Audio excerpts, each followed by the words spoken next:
పౌనఃపున్య విభాజన పట్టికలు రేఖాచిత్రాలు అధ్యాయంలో పౌనఃపున్య బహుభుజులు మరియు సంచిత పౌనఃపున్య వక్రాలు ఎలా నిర్మించాలనేది చూద్దాం. సో అభ్యాసము 7.3లో సమస్యలు 3 వరకు చేసాం. మనం 4వది, ఒక మండలంలోని 60 మంది ప్రాథమిక పాఠశాల ఉపాధ్యాయుల వయస్సులు ఇవ్వబడ్డాయి. ఈ దత్తాంశమునకు పౌనఃపున్య బహుభుజి పౌనఃపున్య వక్రములను వేరువేరు గ్రాఫ్లపై నిర్మించండి అని మనకు పట్టిక ఇవ్వడం జరిగింది. మొదట వరుసలో వయస్సు, ఉపాధ్యాయుల వయస్సు ఇవ్వడం జరిగింది. 24 నుంచి 28, 28 నుంచి 32, 32 నుంచి 36, ఇలా వయస్సుల మధ్య ఎంతమంది ఉపాధ్యాయులు ఉన్నారు అనేది మనకు పట్టిక ద్వారా ఇచ్చి, దీనికి పౌనఃపున్య బహుభుజి పౌనఃపున్య వక్రములను వేరువేరు గ్రాఫ్లపై నిర్మించండి అంటున్నాడు. మరి మనం 3వ సమస్యలో పౌనఃపున్య బహుభుజిని సోపాన రేఖాచిత్రంపై నిర్మించి ఉన్నాం. ఎందుకంటే అక్కడ ఒకే సోపాన రేఖాచిత్రం, ఒకే గ్రాఫ్ పై సోపాన రేఖాచిత్రము పౌనఃపున్య బహుభుజి నిర్మించమన్నాడు. ఇక్కడ మనకు సోపాన రేఖాచిత్రం అవసరం లేకుండా వేర్వేరు గ్రాఫ్లపై పౌనఃపున్య బహుభుజి పౌనఃపున్య వక్రాలను నిర్మించమంటున్నాడు. అంటే మనం సోపాన రేఖాచిత్రము నిర్మించకుండా పౌనఃపున్య బహుభుజి నిర్మించాలి. చూద్దాము మరి. సో పౌనఃపున్య బహుభుజి నిర్మిద్దాం మొదటగా. సో ఇచ్చిన పట్టికను మనం మళ్ళీ పునర్నిర్మిద్దాం. ఎందుకంటే మనకు పౌనఃపున్య బహుభుజి నిర్మించాలంటే తరగతి మధ్య విలువ అవసరం ఉంటుంది. ఈ తరగతి మధ్య విలువను పౌనఃపున్యాన్ని బిందువుగా తీసుకొని ఆ బిందువులను మనం గ్రాఫ్ పైన గుర్తించాలి. మొదట 24, 28 తరగతి యొక్క మధ్య విలువ ఏమవుతుంది? రెండింటిని కూడి సగం చేస్తే వస్తుంది 24, 28 ఎంత అవుతుంది మనకు? 52. 52లో సగం ఎంత? 26. అట్లాగే 28, 32 కూడితే 60. 60లో సగం 30. ఆ విధంగా అన్ని తరగతుల మధ్య విలువలు రాస్తున్నాం మనం. 42, 46. సో ఇప్పుడు మనం బిందువులు ఏ విధంగా తీసుకుంటామన్నా, మనం తరగతి మధ్య విలువను మొదటి నిరూపకంగా, తరగతి పౌనఃపున్యాన్ని రెండవ నిరూపకంగా బిందువులుగా రాస్తాం. అంటే 26, 12. అదేవిధంగా ఇక్కడ 30, 10, 34, 15, 38, 9, 42, 8, 46, 6. ఈ విధంగా తరగతి మధ్య విలువను పౌనఃపున్యాన్ని బిందువులుగా రాసిన తర్వాత ఇప్పుడు మనం గ్రాఫ్ నిర్మించుకుందాం. సో గ్రాఫ్ పేపర్ తీసుకుందాం. సో గ్రాఫ్ పేపర్ పై మనం చేయాల్సిన మొదటి పని ఏంటి? ఎక్స్ అక్షం నిర్మించుకుంటాం. సో ఎక్స్ అక్షం నిర్మించుకున్నాం కదా. తర్వాత నిలువుగా వై అక్షం. సో దీన్ని ఎక్స్ అని, దీన్ని వై అని రాసుకుందాం. ఇక్కడ మనకు మూల బిందువు ఉంటుంది, అక్షాల ఖండన బిందువు, మూల బిందువు రాసుకున్నాం. ఇప్పుడు ఇది 4 తేడాతో ఉన్నాయి తరగతి అంతరాలు. కాబట్టి మనం కూడా ఇక్కడ 4 తేడాతోటి 24 నుంచి నిర్మించుకుందాం. కాబట్టి పింక్ మార్క్ పెట్టుకొని, సో మొదట ఎంత? 24, తర్వాత 28, తర్వాత 32, 36, 40, 44, 48,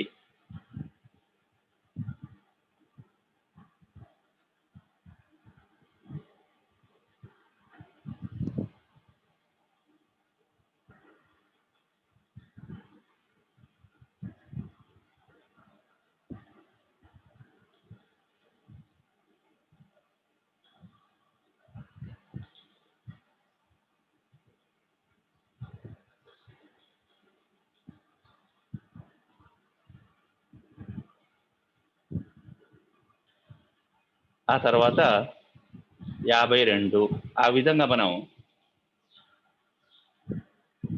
52 వరకు నిర్మించిన తర్వాత ఇక్కడ y అక్షం పైన మనకు ఎక్కడి వరకు రావాలి? అత్యధికంగా పౌనఃపున్యం 15 వరకు ఉంది. 15 వరకు ఉంది కాబట్టి మనం మరి 2 తీసుకుంటే ఎక్కువగా వచ్చే అవకాశం ఉంది కాబట్టి 4 చొప్పున 4 సరే 2 చొప్పున తీసుకుందాం. 4 నుంచి ప్రారంభిద్దాం. 4 6 8 10 12 14 16 18 ఆ విధంగా 2 చొప్పున పెంచుకుంటూ పోదాం. సరిపోతుంది కాబట్టి 2 సరిపోతుంది. సో మనకు ఇక్కడ 2 నుంచి ప్రారంభించాల్సిన అవసరం లేదు. మనకు 6 నుంచి కాబట్టి 6 నుంచి ప్రారంభించుకోవచ్చు, లేదా దానికంటే ఒక తక్కువ నుంచి ప్రారంభించుకున్న నష్టం లేదు. ఇప్పుడు మనం 26 12 ముందు x అక్షంపై మనం నిర్మించినవి ఏంటివి? ఇక్కడ x అక్షం పైన ఏం తీసుకున్నాం మనం? 24 28 అంటే వయస్సులు తీసుకున్నాం. అది రాద్దాం. నెక్స్ట్ y అక్షం పైన ఏం నిర్మించాం? ఉపాధ్యాయుల సంఖ్యను రాశాం కాబట్టి y అక్షం పైన ఉపాధ్యాయుల సంఖ్య. ఇప్పుడు ఈ బిందువులు మనం గ్రాఫ్ పైన గుర్తిద్దాం. 26, 12 26, 12 అంటే 26 ఎక్కడ ఉంటుంది మనకు? 24కు 28 కరెక్ట్గా మధ్యలో స్టార్ట్ అయ్యి 12 దగ్గరికి వెళ్ళాలి.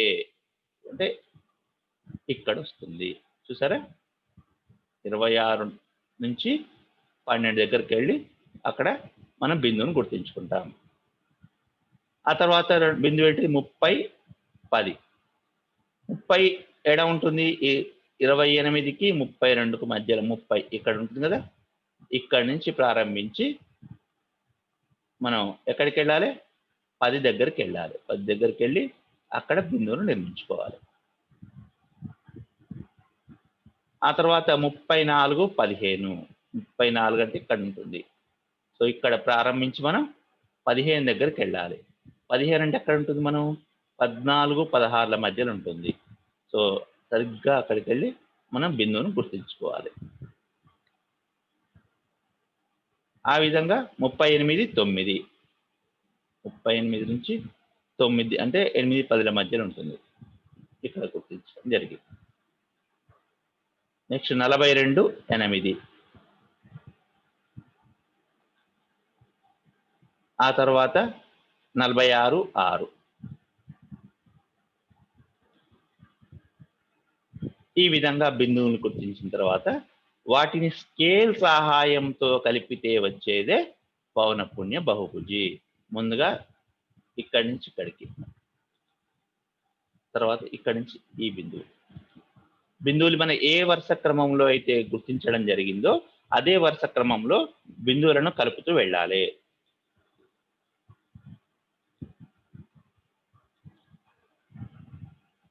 సో ఇంతటితో మనం పౌనఃపున్య బహుభుజి నిర్మించడం పూర్తయింది. సో దీన్ని మనం మన స్కేల్ ఖచ్చితంగా రాసుకోవాలి కదా. స్కేల్ రాద్దాం. స్కేల్ x అక్షంపై ఏం తీసుకున్నాం మనం? ఒక్కొక్క యూనిట్కి 4 సంవత్సరాల వయసు తీసుకున్నాం. x అక్షంపై ఒక యూనిట్ ఈజ్ ఈక్వల్ 4 సంవత్సరాలు. y అక్షంపై ఒక్కో యూనిట్కి 2 ఉపాధ్యాయుల చొప్పున తీసుకున్నాం. ఒకటి y అక్షం, ఒక యూనిట్ ఈజ్ ఈక్వల్ 2 టీచర్లు. సో ఇది పౌనఃపున్య బహుభుజి.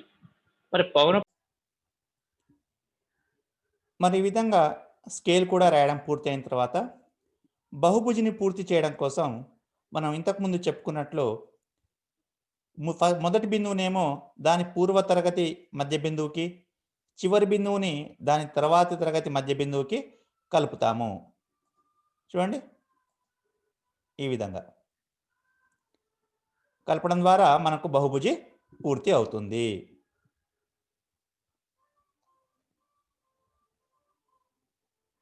పౌనఃపున్య వక్రము అంటే ఏం చేస్తామంటే ఇదే విధంగా గుర్తించినటువంటి బిందువులు మనం స్కేల్ కాకుండా మన పెన్సిల్ సహాయంతో ఒక వక్రాన్ని గీసుకుంటూ వెళ్తాం ఆ బిందువుల మించి. సో చూడండి, ఈ విధంగా నేను పెన్తో ఈ వీటిని కలుపుతూ వెళ్ళడం జరిగింది. ఇట్లా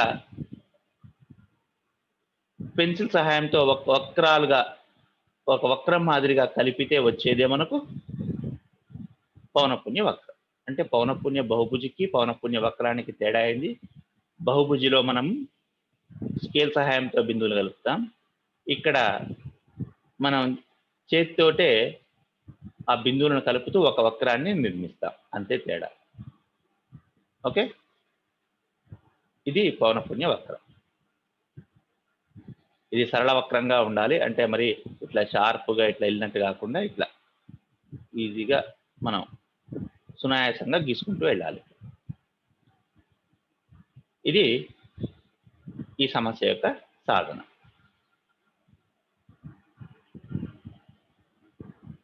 అంటే అవే విలువలు, మనం ఏం మార్చం ఇక్కడ. నెక్స్ట్ సమస్యకి వెళ్దాం.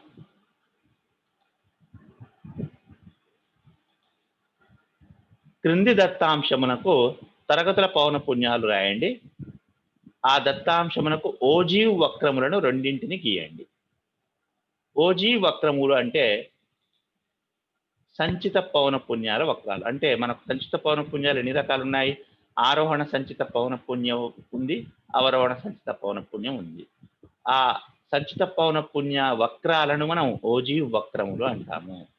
ఆ సంచిత పౌనఃపున్య వక్రాలు ఏ విధంగా గీయాలనేది మనం ఇక్కడ ఈ సమస్యలో చూస్తాం. ముందు ఇచ్చిన దత్తాంశం చూడండి. మార్కులు విద్యార్థుల సంఖ్య ఇవ్వడం జరిగింది. 5 కన్నా తక్కువ మార్కులు 2 వస్తున్నాయి. 10 కన్నా తక్కువ మార్కులు 8 మందికి వచ్చినాయి. 15 కన్నా తక్కువ మార్కులు 18 మందికి వచ్చినాయి. 20 కన్నా తక్కువ 27కు, 25 కన్నా తక్కువ 35 మందికి వచ్చినాయి. సో దీన్ని మనం ముందు ఈ ఇచ్చిన దత్తాంశానికి, ఇది ఇక్కడ మనకి ఇచ్చింది విద్యార్థుల సంఖ్య పెరుగుతూ పోయింది కదా, 2, 8, 18, 27, 35 ఇట్లా పెరుగుతూ పోయింది. కాబట్టి ఇది ఆరోహణ సంచిత పౌనఃపున్య వక్రం అని మనం చెప్పవచ్చు. చూడండి, 2, 8, 18, 27, 35 ఈ విధంగా పెరుగుతూ పోయింది కాబట్టి ఇది ఆరోహణ సంచిత పౌనఃపున్యం. అయితే అంటే ఇట్లా తక్కువ అనిచ్చిండు అంటే అది ఆరోహణ సంచిత పౌనఃపున్యం, ఎక్కువ అనిచ్చిందంటే అవరోహణ సంచిత పౌనఃపున్యం అని మనం అర్థం చేసుకోవచ్చు. సో 5 తేడాతో ఉంది కాబట్టి తరగతి అంతరాలు కూడా మనం 5 తేడాతోటి తీసుకుంటాం. సో 5 కన్నా తక్కువ అంటే 5 తక్కువ తీసుకోవాలంటే ఎక్కడ తీసుకుంటాం మనం? 0 నుంచి 5. మళ్ళీ తర్వాత ఇక 5 తేడాతో వెళ్ళాలి కాబట్టి 5 నుంచి 10, 10 నుంచి 15, 15 నుంచి 20, 20 నుంచి 25. మరి ఇప్పుడు ఈ ఆరోహణ సంచిత పౌనఃపున్యం ఆధారంగా పౌనఃపున్యాలు రాయాలి. ఏ విధంగా రాస్తాం మనం గతంలో చూసాం. మనం ఏంటి, మొదటిది యథావిధిగా తీసుకుంటాం. రెండో గడి నుంచి మొదటి గడి తీసేస్తే ఆ తరగతి యొక్క పౌనఃపున్యం వస్తుంది. 8 - 2 6. అట్లాగే 18 - 8 చేస్తే 10. 27 - 18 9. 35 - 27 8. సో పౌనఃపున్యాలు ఏంటి? 2, 6, 10, 9, 8. ఇక్కడ మనం ఎగువ హద్దు రాయవలసి ఉంటుంది. 0 నుంచి 5 వరకు కదా, అంటే ఎగువ హద్దు. ఆరోహణ సంచిత పౌనఃపున్యంలో ఎగువ హద్దు తీసుకుంటాం మనం. కాబట్టి ఎగువ హద్దు ఏంటి? 5. దీనికి 10, 15, 20, 25. అదే బిందువులు, ఇప్పుడు బిందువులు ఏ విధంగా తీసుకుంటాం మనం? ఎగువ హద్దు, ఆ ఒక తరగతి యొక్క ఎగువ హద్దు, ఆ తరగతి యొక్క ఆరోహణ సంచిత పౌనఃపున్యాన్ని బిందువుగా తీసుకుంటాం. అంటే 5, 2, మళ్ళీ 10, 8, 15, 18, 20, 27, 25, 35. ఇప్పుడు మనం దీనికి గ్రాఫ్ నిర్మించవలసి ఉంటుంది. ఈ బిందువులను గుర్తిస్తూ మనం ఆ బిందువులను గుర్తించిన తర్వాత ఒక వక్ర సహాయంతో కలిపితే వచ్చేది ఆరోహణ సంచిత పౌనఃపున్య వక్రం. చూద్దామా?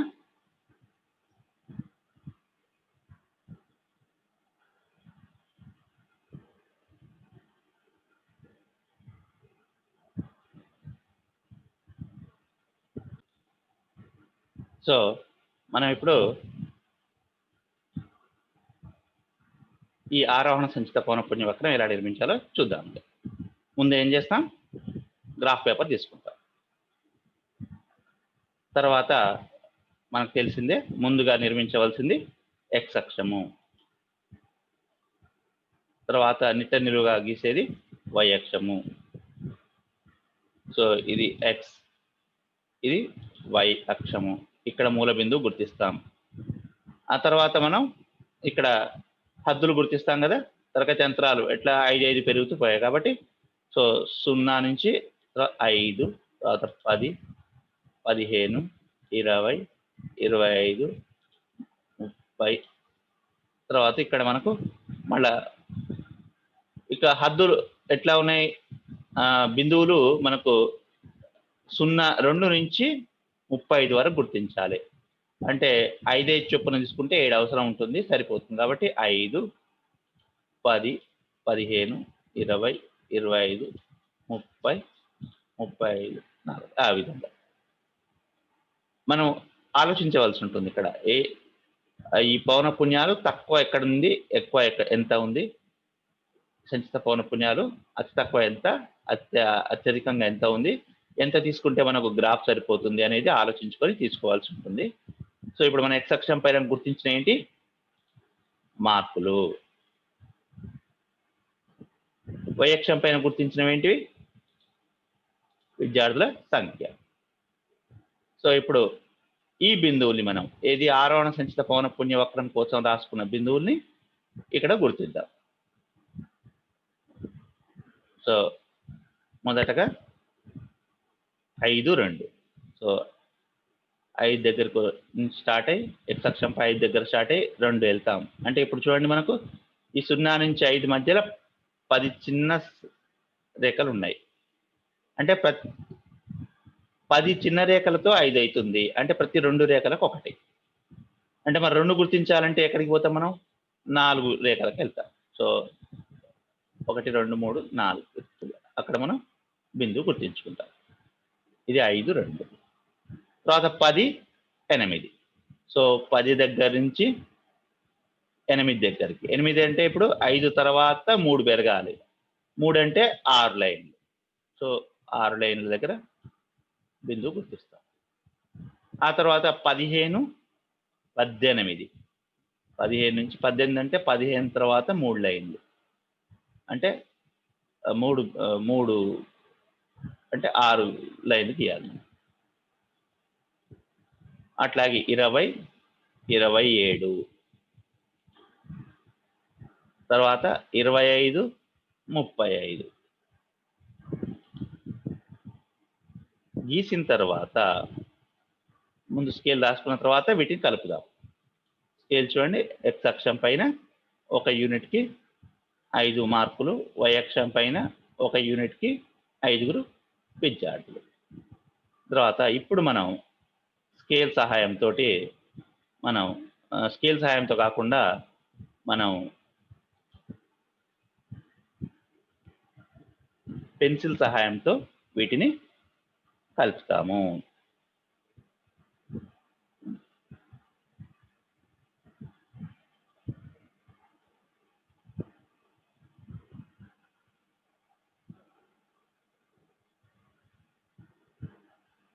ఈ విధంగా ఒక సరళ వక్రం నిర్మిస్తే అది మనకు ఆరోహణ పౌనఃపున్య వక్రం అవుతుంది. చాలా సులభం ఇది. కాకపోతే మనం తీసుకోవాల్సిన బిందువు ఏంటిది, తరగతి ఎగువ హద్దు, ఆ తరగతి వరకు గల ఆరోహణ సంచిత పౌనఃపున్యాన్ని బిందువుగా తీసుకొని బిందువుని గుర్తించవలసి ఉంటుంది. ఓకే, మరి నెక్స్ట్ అవరోహణ సంచిత పౌనఃపున్యం తీసుకున్నాం.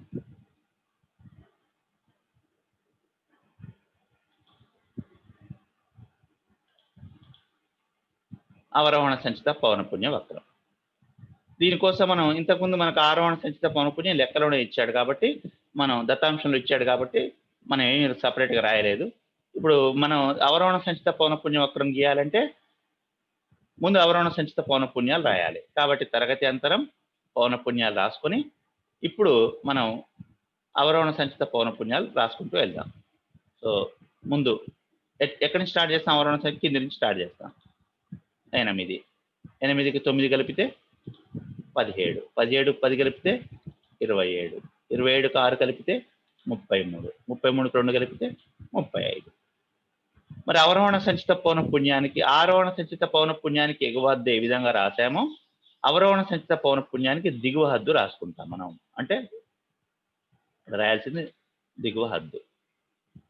సో మొదటి తరగతి దిగువ హద్దు 0, రెండవ తరగతికి 5, మూడవ తరగతికి 10, 15, 20 ఆ విధంగా రాస్తాం. ఇప్పుడు బిందువులు రాసుకుంటాం మనం. వక్రంపై గుర్తించవలసిన బిందువులు ఏంటి?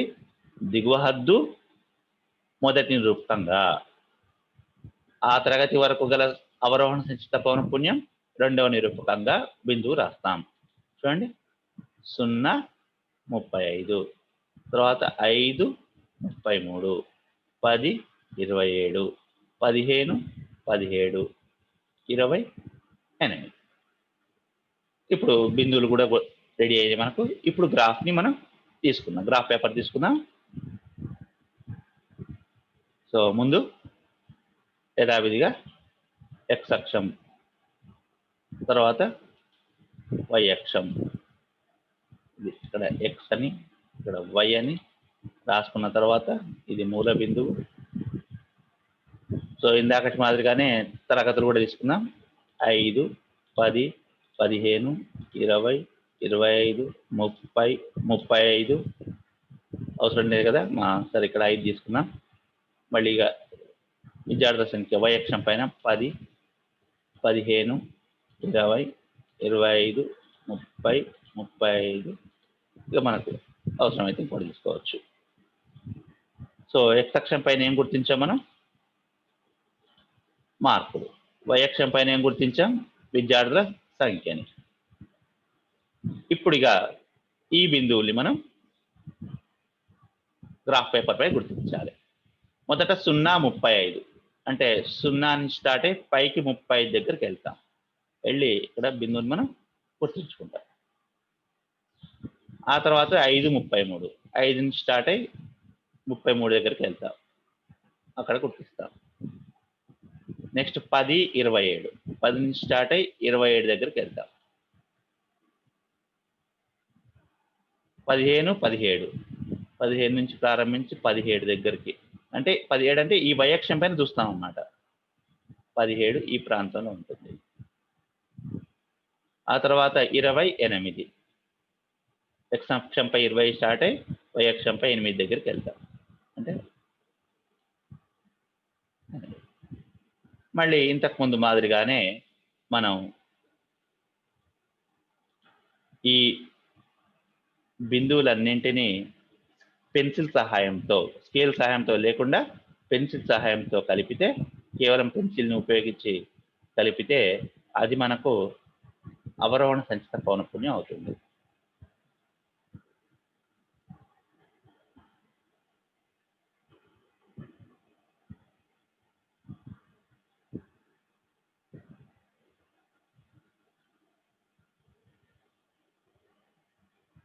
చూసారుగా, ఈ విధంగా అవరోహణ సంచిత పౌనఃపున్యం తయారైంది. బిందువుల్ని కలుపుతూ పెన్సిల్తో ఒక వక్రాన్ని గీయాలి. ఇప్పుడు మనం దీంట్లో మనం స్కేల్ రాసుకోలేదు కదా, స్కేల్ రాయాలి కదా.